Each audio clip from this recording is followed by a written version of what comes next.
6 సంవత్సరాలు ఏమాత్రం తగ్గేది కాదు. యేసు ప్రభు అంటే నాకు పడదు, గిట్టదు. ఇంకా నా కొరవ దేవతలు దేవుళ్ళు అందుబాటు అయిన వాళ్ళందరి దగ్గరికి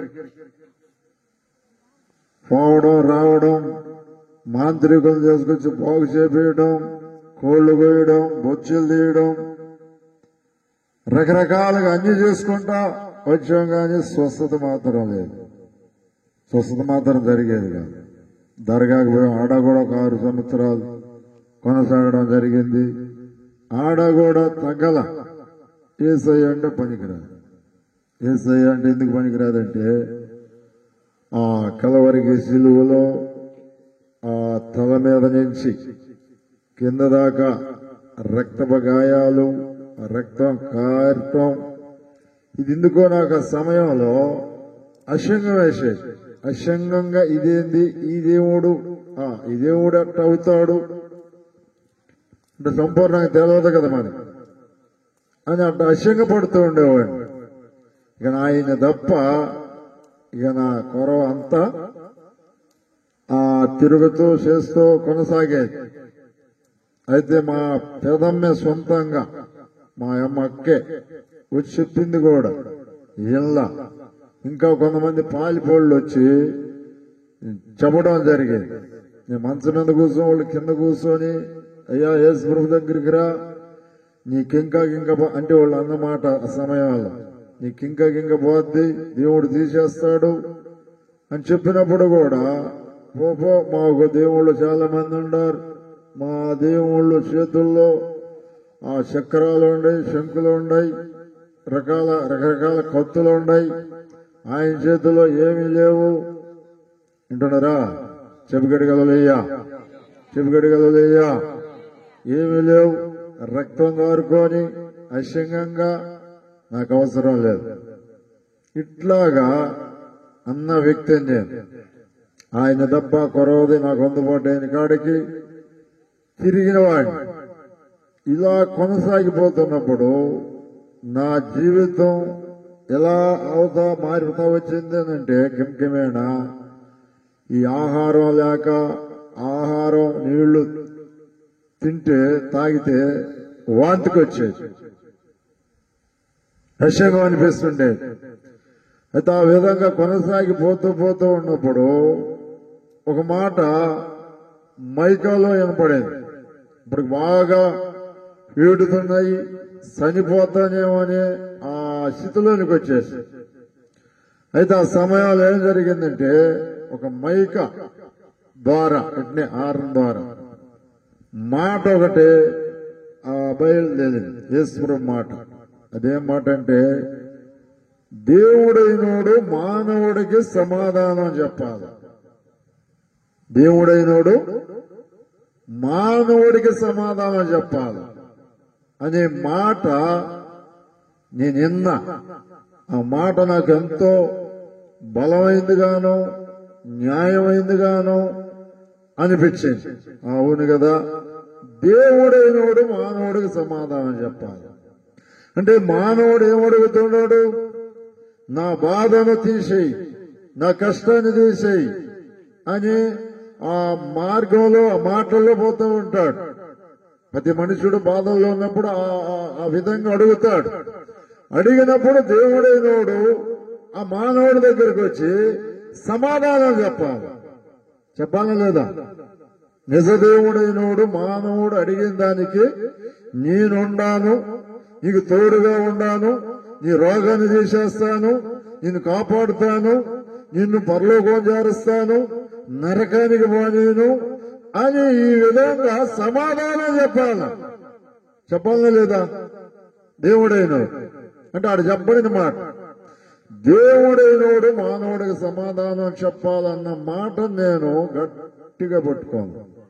బాగుంది. తర్వాత అంతకుముందు ఆయన మీద అసహ్యపడ్డా ఆ మాట నాకు ఎంతో ఇంపుగా అయింది. సరే నేను చెప్పి ఆ మాట కూడా కొనసాగుతున్నప్పుడు, ఈ దర్గాకపోతూ వస్తున్నప్పుడు లాస్ట్కి వచ్చేది ఏం జరిగిందంటే లాస్ట్కి వచ్చేందుకు ఏం జరిగిందంటే ఇంకా ఆయన దగ్గరికి పోలేదు కానీ ఇంకా ఆయనకు దూరంగానే ఉంటూ ఆ నశింపులో అంటే చనిపోతాను అంటే 99% ఏమైపోయాను? మరణం దగ్గరికి పోయి 99 అంటే జ్ఞాపకం చేసుకోవాలి, అర్థం చేసుకోవాలి. అంటే నా పని అంతా అయిపోయింది. ఆ సమయంలో ఆ గడియలో యేసయ్య వచ్చి నా కల్లో కనపడ్డాడు. సముద్రం నీళ్ళల్లో ఆయన ఉన్నాడు, ఒడ్డు నేనుండా. ఆయన చేతిలో ఒక పుస్తకం ఉంది. ఆ పుస్తకం సాయి నా సాయి చూస్తా ఉన్నాడు. యేసయ్యే, ఎవరిలాగా కాదు. భూమి మీద ఆయన ఎట్లా తిరుగుతూ ఉన్నాడో ఆ సమయంలో ఆ విధంగానే ఏం దీని కానొస్తున్నాడు అనుకుంటూ కొనసాగుతూనే ఉన్నాం. ఇక నా విధంగా పాంగ దేవుడు నన్ను కాపాడాడు. లోకాసు వార్త 19:10 ఏమున్నదంటే, నశించిన దాన్ని వెతికి రక్షించుటకు మనిషి కుమారుడు భూమి మీదకి వచ్చాడు. భూమి మీద నశించిపోయేదాన్ని రక్షించేవాడు, వెతికి రక్షించేవాడు లేనే లేడు. అయితే దేవుడు ఉన్నాడని నన్ను రక్షించిన తర్వాత నేను ఆ జ్ఞాపకం పెట్టుకోగలిగాను. ఆ వాక్యం అంటే నాకు ఎంతో ఇష్టం. ఎందుకంటే నేను ఎంతగా పీడింపడ్డానో అది నాకు మాత్రం తెలుసు. అది నా బాధను తీర్చగలిగిన వాడు నన్ను రక్షించిన విధానాన్ని జ్ఞాపకం చేసుకుంటే అప్పుడు నాకేమనిపించిందంటే, ఆ సమయంలో ఇన్ని కోట్ల మంది ప్రజలు భూమి మీద ఉన్నారు. అయితే నన్ను జ్ఞాపకం చేసుకున్నాడు దేవుడు. నిజమే కదా? ఎంతమంది, ఎన్ని కోట్ల మంది ప్రజలు భూమి మీద ఉంటారు. అయితే వాళ్ళ మధ్యలో నిన్ను నన్ను జ్ఞాపకం చేసుకున్నాడంటే చిన్న పని కాదు, చిన్న పని కాదు. ఒకసారి మనం జ్ఞాపకం చేసుకుందాం. ప్రేమ కలిగిన దేవుడు ఆ స్థితిలో పడిపోయిన నన్ను వెతికి రక్షించాడు, కాపాడుతూ ఉన్నాడు. ఇప్పటికి 29 సంవత్సరాలు కావస్తాం.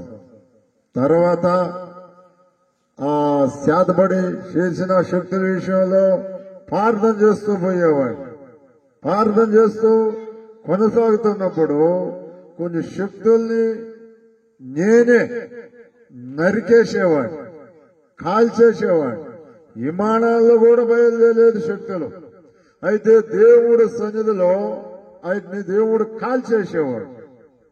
ఒక దాంట్లో అయితే 250 మంది సాతాను సమూహం సముద్రం నీళ్ళల్లోంచి లేచి మా గ్రామం మీద పడి నశింపు చేయడానికి అన్నట్టుగా ఉన్నప్పుడు ఆ సమయంలో దేవుడు వాటిని కాల్చేసాడు. అప్పటికి నాకు నడుములు పట్టేసి మళ్ళా సాతాను నన్ను మంచాన పడదోశాను. అయితే నేను కన్నీరు పెట్టి ప్రార్థన చేసినప్పుడు దేవుడు దాన్ని దహించాడు, దాన్ని కాల్చివేశాడు. 250 ఆ సమూహాన్ని ఆ విమానంతో కూడా అంటేనే కాలి కరిగిపోయింది. ప్రార్థన వదలనే దేవుడు పిలిచింది. కానీ ఈనాడు అనేక మంది ఎలా ఉన్నారంటే, దేవుడి సన్నిధికి వస్తున్నారు, వాళ్ళ జీవితంలో ప్రార్థన లేదు. ఎండిపోయిన పరిస్థితి, ఎండిపోయిన పరిస్థితిలో కొనసాగుతూ ఉన్నారు.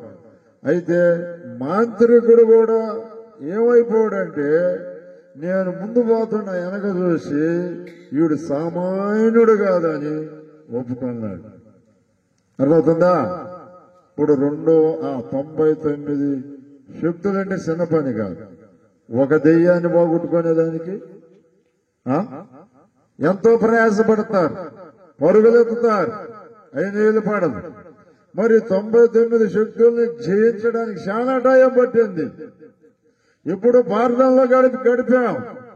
ఈ విధంగా ఉండగా మళ్ళా దేవుడు శావకు నన్ను పిలిచాడు. ముందు రోగాల విషయంలో పిలిచాడు, స్వస్థపరిచాడు.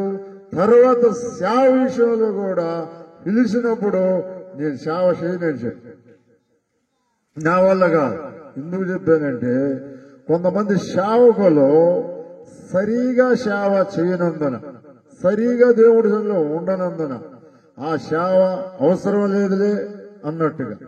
అప్పుడు నేను ఒక మాట అడిగా దేవుడు, ఎవరైనా దేవుడి సన్నిధి అనగా నీ దగ్గరికి వచ్చినప్పుడు ప్రార్థన చేసినప్పుడు వాళ్ళకి తగ్గిపోవాలి. అదే బాధ అయినా సరే అలా తగ్గిపోయే పని అయితేనే, ఆ విధంగా వాడుకునే పని అయితేనే వెళ్ళు, లేకపోతే తీసుకుపో నీ సన్నిధిలోని, లేకపోతే నన్ను బయటే ఉండి అని నేను అడగడం జరిగింది. ఎందుకు ఆ విధంగా అడిగానంటే, కొంతమంది వస్తుండారు, ప్రార్థన చేసుకుంటుండారు, ప్రార్థన చేసుకుని పోయి మేము ప్రార్థన కూడా పోయాం మాకు దగ్గర అనే మాటలు వస్తుండే వాళ్ళలో నుంచి. అయితే ఇక్కడ వచ్చిన వాళ్ళు ఆ ప్రార్థన చేయగా తగ్గిపోయిందనే మాటే వాళ్ళ నాట రావాలి. వాళ్ళు తిరిగిపోయారంటే నీ నామానికి అవమానం, నాకు అవమానం, ఈ సేవ నాకు అవసరం లేదు.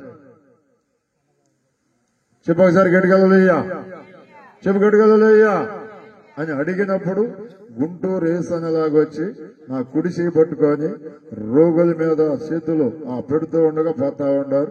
ఆ విధంగా బలపరిచి సేవలో కూడా నన్ను ఆయన వాడుకోవడం జరుగుతావు. నాకు చదువు లేదు, అసలు చదివినోడిని కాదు నేను. అసలు బడికి పోయి, నాకు తెలిసి బడికి పోయి మధ్యాహ్నం దాకా పలక లేకుండా, మధ్యాహ్నం దాకా ఏరా పిల్లోడి ద్వారా పొయ్యి బయటకు వచ్చిన అదొక్కడి జ్ఞాపకం ఉంది నాకు. ఇక తర్వాత షావు కూడా అబద్ధం చెబుతున్నప్పుడు, నేను ప్రార్థన చేసినప్పుడు ఆకాశం తెరిచి దేవుడు అభిషేకం కానొచ్చింది. ఆడి నుంచి చదువు నాకు దేవుడు అనుగ్రహించాడు. తర్వాత బైబిల్ మాత్రమే చదువు, మళ్ళీ పేపర్లు లేకపోతే ఇంకా ఉంటాయి, అవి చదవడం నాకు రాదు. బైబిల్ వరకే చదువుకోగలను. ఆ జ్ఞానం ఇచ్చాడు, ఆ బలం ఇచ్చాడు. అయితే ఈనాడు బాధకరం ఏంటంటే, ఈ సేవలో కొనసాగిపోతున్నప్పుడు ఏంటంటే క్రైస్తవులు దేవుడు నమ్మిన ప్రజలు ఐక్యత లేదు. ఇప్పుడు మార్కు సువార్త 5వ అధ్యాయం కంటే మనం చదివితే 2000 దెయ్యాలు పట్టినోడు ఉన్నాడు. ఆ 2000 దెయ్యాలు వాళ్ళలో ఎంత ఐక్యతగా ఉండేవి ఒకసారి మనం జ్ఞాపకం చేసుకోవాలి. ఎంత ఐక్యతగా ఉండేవి. నేనాడని కొట్టుకున్నట్టు ఉండేవి, ఏనాడన్నా తొగు పెట్టుకున్నట్టు ఉందా? 2000 దెయ్యాలు పట్టి వాడిని తీసుకుపోయి సమాధులు పెట్టేసి చక్కగా వాళ్ళు నివాసం చేస్తారు. మరి ఈనాడు దేవుడు నమ్మిన ప్రజల్లో, బిడ్డల్లో ఐక్యత ఉందా? లేదు. ఒకసారి జ్ఞాపకం చేసుకోవాలి. మనం ప్రేమ కలిగిన దేవుడు నశించిపోతూ ఉన్న మనవలను రక్షించాడు కనుక మనం ఆయనకి సాక్షులంగా ఉండాలి. నశించిపోయేదాన్ని మనం రక్షించే విధంగా ఉండాలి. ఈనాడు ప్రార్థన చేసుకుంటే దేవుడు స్వస్థిస్తున్నాడు. ప్రార్థన సభలు, ఆడ సేవకుడు, ఏడు సేవకుడు, ఆడ స్వస్థత, ఏడు స్వస్థత అని పరుగులెత్తుతా ఉన్నారు. పరుగులెత్తి వెళ్ళిపోతా ఉన్నారు, అలిసిపోతా ఉన్నారు, డబ్బు ఖర్చు అయిందని అంటున్నారు.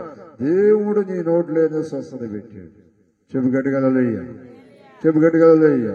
నువ్వు ఉన్న పోటని, నువ్వు ఉన్న దగ్గరే ప్రార్థన చేసుకుంటే నీకు దేవుడు అవకాశం ఇస్తాడు. నేను ఒక దఫా దేవుడిని పిలిచిన కొత్తల్లో నేను నూతన పాడనే ఆ ప్రాంతానికి పోయా. స్వస్థత జరుగుతుందండి. ఆడకి పోయినాక ఆయన ఏదో చేస్తా ఉన్నాడు, కొబ్బరి సోమరు తాగుతూ ఉన్నాడు, మళ్ళీ ప్రార్థన చేస్తున్నాడు, మళ్ళీ కొబ్బరి సోమరు తాగుతూ ఉన్నాడు ఆ పాస్టర్. మరి ఇదేందో నాకు తెలియదు కొత్తల్లో. అయితే పాంగ పొద్దు తిరిగిపోయింది. నాకు ఆకలి తప్పిక ఎన్ని అవుతున్నాడు, ఏమి లేవు. అయితే ఆ సమయంలో ఒకటి పక్కగా పోయి ఇదేంది నాయన అని మనుషులు అనుకుంటా ఉన్నా, మనసులో ప్రార్థన చేసుకుంటా ఉన్నా. ఆ సమయంలో దేవుడు ఏం మాట్లాడాడంటే, నిన్ను ఊరు రమ్మన్నారు ఇక్కడికి. నిన్ను ఇక్కడికి రమ్మని నేను చెప్పానా? నువ్వు ఉన్న పాటున ఇంటికాడ ప్రార్థన చేసుకోకుండా ఏడకొచ్చి అదేంది ఇదేంది అని సొనుగుడు వెళ్ళబోస్తుండవు అని దేవుడు నాతో మాట్లాడటం జరిగింది. ఆ రోజు నుంచి ఈ రోజు వరకు 6 సంవత్సరాలు లేదు, 7 సంవత్సరాలు లేదు, ఏం లేదు. ఉన్నపోటును ప్రార్థన చేసుకుంటే దెయ్యాలు పోతుండే, రోగాలు పోతుండే, జ్వరాలు పోతుండే, అన్ని పోతా ఉండే, అన్ని దేవుడు తొలగిస్తా ఉన్నాడు. ఇంతకాడికి ఏం కావాలా? అర్థమవుతుందా? సమయం లేదు. కాస్త మనం అనుకున్న బొమ్మ కూడా, వాక్యం కూడా వినాలి కనుక ఇంకా చెప్పుకుంటూ పోతే పొగలు, రాత్రి పొగలు, మళ్ళా రాత్రి పొగలు, మళ్ళా రాత్రి పొగలు, నెలలో సంవత్సరాల దాకా కూడా వాక్యం లేకపోతే దేవుడు సాక్ష్యాన్ని జరిగిచున్నాడు. సరే, మొత్తానికి ఎంతవరకు ముగిసిపోతే ప్రార్థన చేసుకోండి. ఈ విధంగా నా జీవితంలో దేవుడు కార్యం చేశాడు. ఈ నోట్లేని స్వస్థత ఉంది. ఆడికాడికో పరుగులెత్తాల్సిన పని లేదు. భయంగా వాడు 2000 దెయ్యాలు వాళ్ళ ఐక్యతగా వాడు. ఈనాడు క్రైస్తవుల ఐక్యతగా లేదు, సేవకుల ఐక్యతగా లేదు. న్యాయంగా బ్రతకడం లే. న్యాయంగా బ్రతకడానికి మనం కృషి చేద్దాం. వ్యాపారంలో పరమతండ్రి జ్ఞాపకం చేసుకుని అయినా ఈ కొద్ది సాక్ష్యం అయినా తండ్రి నువ్వు ఆయన నీ బిడ్డలకు అందించినాను. అయ్యా నీకు వందనాలు. ఇదిగో నీ బిడ్డల హృదయాల్లో నాటి పలుపులోనికి రావడానికి కృప దయచేయమా. మిగతా ఉన్న సమయం అంతా కూడానైనా నువ్వు జ్ఞాపకం చేసుకునైనా ఎక్కడ ఏది మిస్ కాకుండానైనా తన నా ప్రభు కృప చూపి నడిపించి కార్యం జరిగించమా. ఈ నామానికి మహిమ తెచ్చుకోమని. ఏ గ్రామంలో ఎవరైనా దుఃఖకరంగా ఉంటే అట్టి వాళ్ళకనైనా తండ్రి ఓదార్పు దయచేయమని, కార్యం జరిగించమని. నజరేయుడైన యేసు నామములో కార్యం జరిగించమని. ఏ సమయంలో ఏం జరగొద్దు, ఏ రోజు ఏం జరగొద్దు ఎవరికి తెలియదు. నా ప్రభు నువ్వు చక్కగా చెప్పావు నాయన తను. నా ప్రభు కొన్ని మాటలు బైబిల్లోనైనా ఏ రోజు ఏం జరుగుతుందో నీకు తెలియదు. ఆ రోజు ఆ దినం అదిగో ఆ దినం ఆ సమయంలో ఎంతమందిని తినేయాలో, ఎంతమందిని అయ్యా నా ప్రభు నాయన భూగర్భంలో కలుపుకోవాలో ఆ దినానికే తెలుసు.